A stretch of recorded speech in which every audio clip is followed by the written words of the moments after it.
Sige, go ahead. Yeah. Alam ko kasi na pinainan din ako. Dito lang sa likod. Walang mic, boss.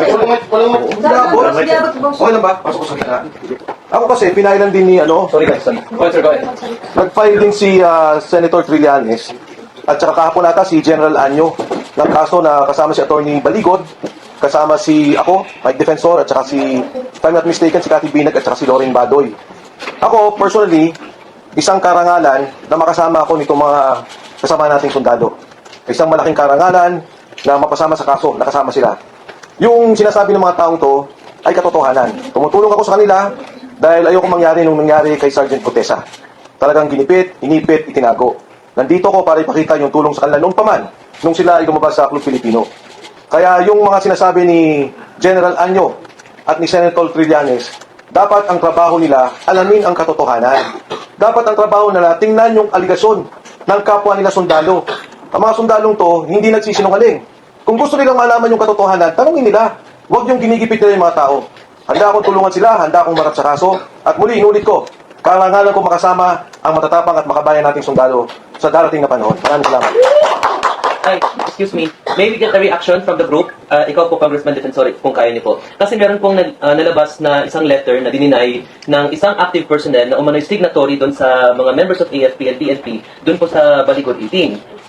Dininay po niya, napanotarize na po niya sa kanyang counsel na sinabing he denied his involvement, his signature doon po sa mismong support na rin ng the group. Any comment po that, sir? Any comment po Ako, wala akong nagiging problema dyan. Ito yung retired officers that gave their support. Yes. Oh, wala namang... But the personnel involved was an active police personnel. active police. Okay, walang akong alam doon, walang alam itong mga sundalong tungkol doon. Kung may effort among the retired soldiers to get the support, nasa kanila yon. So yung pag-reject niya doon o pag sinasabi niya hindi totoo, wala naman kaming doon, wala naman kaming debate. At naintindihan naman namin sa mga aktibo na natural lamang na wag muna magpakita ng pakikisa dahil lumalabas o pinapalabas nila na politika. Is it? Well, kung meron silang interpretasyon ng politika, bahala sila. Pero ang importante rito, ano ba yung katotohanan doon sa sinabi? Si Saldico nagsalita. Sabi nila si Saldico magnanakaw. May kaso sila. Mga kasama ni Saldico to eh. Kung yung sindikato sinasabi nila na ito yung hepe ng sindikato, ito na yung mga galamay, nagsasabi dito namin dineliver yung pera, dito napunta yung pera, bakit naman nila sasabihin na hindi naman totoo? Yun ang hindi ko rin maintindihan. Napakaganda ng mga binabanggit ng mga taong to, including Sergeant Cotesa, when he first spoke about it. Walang sinasabi yung mga taong to kung saan nanggaling ang pera. Hindi nila alam kung flight control scandal, pero nakita na may korupsyon. At tinuturo yung boss nila na sinasabi, mastermind ng korupsyon. Ngayon nagsasalita naman sila na dito kami nagbigay ng pera, yung pasok ng pera, hindi pa nga nila alam dahil kay Mark Tex Ayun, tsaka kay Paul Estrada. Bakit naman sila yung gigipitin? Ba't kami yung ipitin? Kaya ako, actually, wala naman akong alam ko sa affidavit eh. Alam niyo yan na hindi ko sila kasama nung ginawa nila yung pangungusap nila. Pero, sinasabi ko, yung sinasabi nila. At tinitindigan ko sila. Bakit naman sila yung kakasuhan? Sa lahat, ito yung mga hindi kumita. DPWH contractors kumita. DPWH officials kumita. Senador, sinabi, di ba, may mga pangalan na dati. Congressman, ito nag-deliver lang, ito kakasuhan. Parang hindi naman natatama. Thank you. Sir, Ba't ako na naman? Hindi na ako sila lahat. we need input.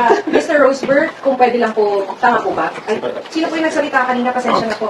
Ayan. Ano lang po, or to anyone kung sino lang gusto magbigay ng reaction, may observation kasi ng inconsistencies, yung pabago-bago, katulad po nung sinabi niyo po about Trillanes na may nagsabi na hindi niyo naman nakita, pero nag-deliver naman. So, may ganun po ba na pabago-bago sa inyong mga statement?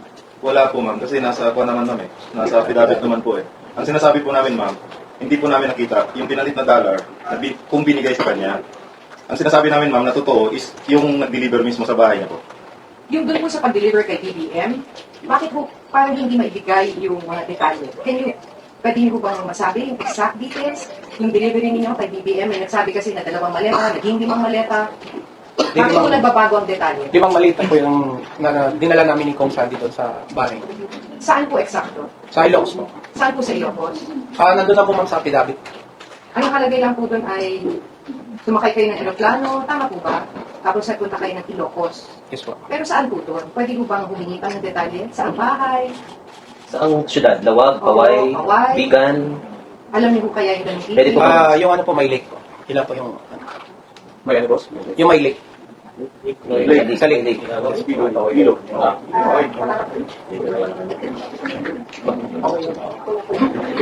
Sir, galing.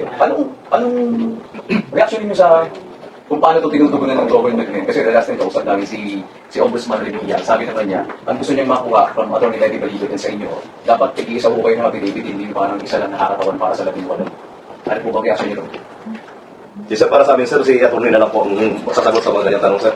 Kasi sa amin, sir, from the very beginning, ang ano namin dito is katotohanan na po ang sinasabi namin. Sana hindi kami gipitin, hindi nila ibawa yung credibility namin. Kasi kami, from the beginning, walang kinalaman si Sir Mike, nag-defensor. From the very beginning kami, desisyon namin ito buo.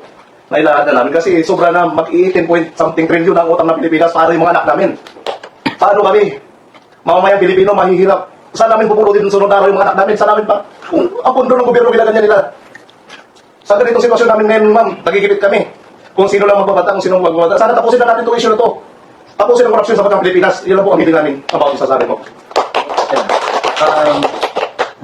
Kasi ang isang concern din po kasi, may mga individuals, personalities na nabanggit ninyo, na nabanggit sa affidavit, na dinamin po yung mga oppositionista ni na Duterte, sila Ilago, mga et al, mga Makabayan et al, Franz Castro.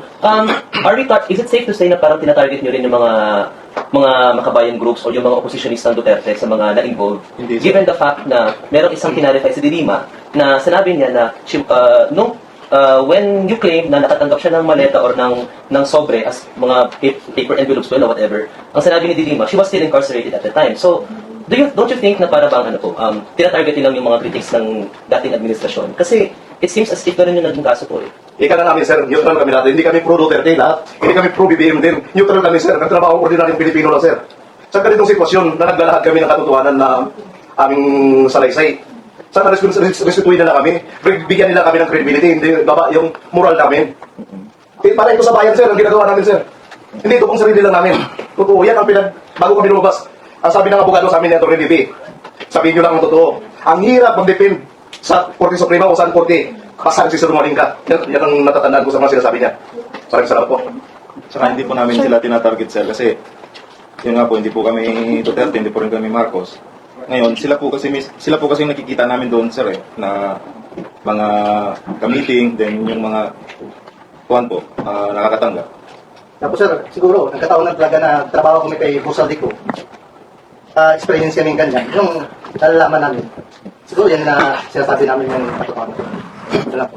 Pero paano po kayo napunta kay Congressman po noong araw? Actually, Pwede po natin mabalikan yung sa akin na part, nung pumunta ako sa kay Congressman Saldico, ay parang hinila ako ng nauna yung may kabasa ko dyan, na pumasok na. Parang, siyempre, qualified ka din naging naging driver ka.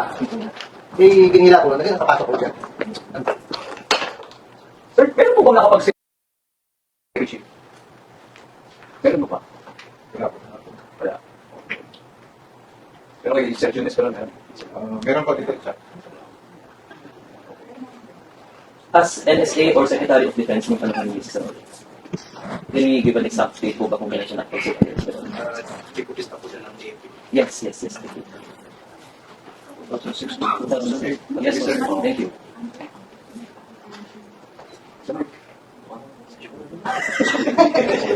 Sir, pwede po i-clarify kung lahat ba ng team Marines po? Pwede pong paki-clarify po kasi lumalabas po nga sa balita na hindi daw po lahat yung 18 Marines na nagsasalita ng Marines po. Ma'am, sa 18 kami, 16 po yung Marines, apat na retired. Kasama yung apapalpa. So, isang retired na army sa isang reservist. So, 16 yung sa Marines po. Pero ang sabi po, 4 ay hindi Marines. Eh, hindi naman namin ginawa po yun. Lumalabas lang yan sa mga social media na 14. Pero ang totoo niyan, 16 kami. Dalawa yung isang army sa isang reservist.